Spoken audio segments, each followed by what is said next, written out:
Nous reprenons le cours de notre commentaire suivi de la célébration de la messe, cette semaine, la première partie de la liturgie eucharistique.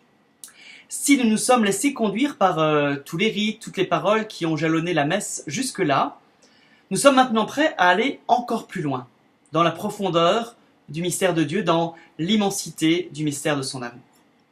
Ce qui va se déployer devant nous, et ce qui va aussi se déployer en nous maintenant, dépasse la raison humaine, propulse l'amour à des hauteurs inégalées jusque-là. De l'offertoire à la communion, les rites et les paroles veulent nous faire vivre la double dimension du don de Jésus à son Père. Le repas de fête et le sacrifice. Dans la liturgie eucharistique, tout se tient entre ces deux réalités. Jésus a communié à notre humanité jusqu'à vivre le drame de la croix, offert en sacrifice pour tous les péchés, et il a aussi partagé avec ses disciples le repas de la Pâque, qui préfigure la libération définitive et le repas des noces célestes. Ainsi sont liés la mort et la résurrection, le sacrifice et la fête, le tombeau et le ciel. Au tout début de ce commentaire suivi de la messe, nous parlions des trois liturgies, celle du ciel, celle de la terre et celle du cœur. Dans cette partie de la messe, nous sommes invités à sentir que notre cœur est le lieu où se joue, où se vit la rencontre du sacrifice et de la fête. Notre cœur est l'autel. Et dans la tradition chrétienne, l'autel était toujours une pierre de sacrifice sur laquelle était posé un plateau de table pour signifier les deux sens de la messe. Nous sommes donc invités à découvrir ou à redécouvrir ce qu'est notre cœur, ce qui se vit dans notre cœur. Toutes nos souffrances en communion avec la liturgie du sacrifice de la croix, toutes nos joies en communion avec la liturgie céleste. Dieu nous invite à cette double communion. Tout commence par l'offertoire. La procession des offrandes ressemble au dimanche des rameaux. Comme le pain et le vin sont apportés au prêtre qui va les poser sur l'autel, Jésus est porté par la foule à Jérusalem pour être offert sur l'autel de la croix. La foule acclame Jésus en chantant « Hosanna, Hosanna !» Comme à la messe, le peuple chante « Hosanna au plus haut des cieux ». L'offertoire et les prières qui le composent est un rite plus ancien que le christianisme. En effet, l'offrande du pain et du vin avec les prières « Tu es béni, Dieu de l'univers, toi qui nous donnes ce pain » est le rite que pratiquent tous les juifs le vendredi soir lors du premier repas du sabbat. Le père de famille présente à Dieu le pain et le vin en action de grâce et en signe de l'attente de l'éternité et des noces du ciel. Car pour les juifs, le sabbat est l'image de l'éternité. Et ce jour est personnifié par une fiancée qui attend son fiancé pour les noces.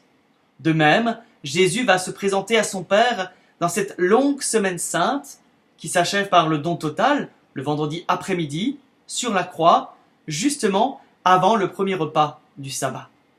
Il est donc bien celui qui nous fait entrer dans l'éternité et il est le fiancé que notre âme attend. L'offertoire est donc un signe de fiançailles. Et si on vivait alors le prochain offertoire comme la préparation d'une noce, comme la préparation de nos noces.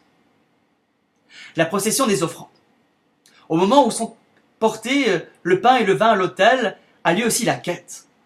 Cet ensemble signifie que la communauté fait vivre l'Église.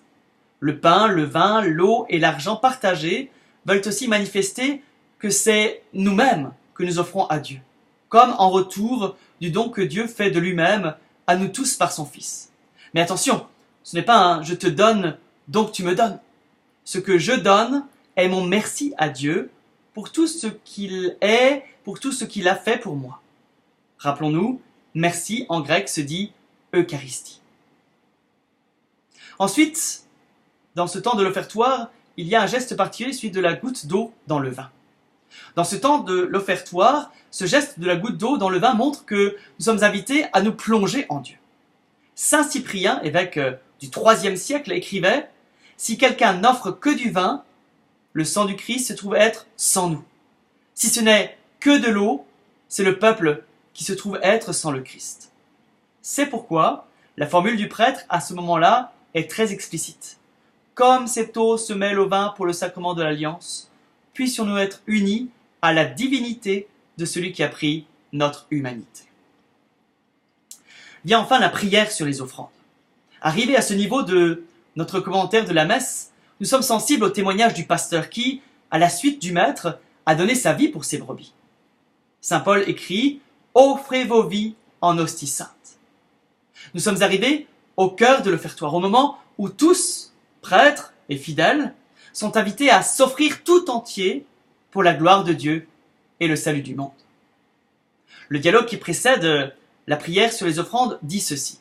« Prions ensemble au moment d'offrir le sacrifice de toute l'Église. » Et nous répondons « Pour la gloire de Dieu et le salut du monde. » Précisons ici qu'il s'agit d'une traduction assez approximative du latin. En effet, le texte exact dit « Prions, frères, pour que mon sacrifice et votre sacrifice soient accueillis par Dieu le Père Tout-Puissant. » Les fidèles répondent « Que le Seigneur reçoive de tes mains ce sacrifice pour la louange et la gloire de son nom, pour notre bien et celui de toute sa sainte Église. » Chaque formule a sa richesse et son sens. Je vous invite cette semaine à prier pour les vocations, et en particulier pour les nouveaux prêtres qui seront ordonnés en ce mois de juin dans tous les diocèses du monde. Vous pouvez prier à cette intention en méditant peut-être ce dialogue de la prière sur les offrandes. Demandons ensemble que nous puissions chacun et tous découvrir la joie profonde qu'il y a à s'offrir en confiance entre les mains du Père. Que chacun croit bien que sa vie offerte telle qu'elle est une louange et un honneur pour Dieu le Père. Alors, bonne rencontre de cellules et bonne semaine.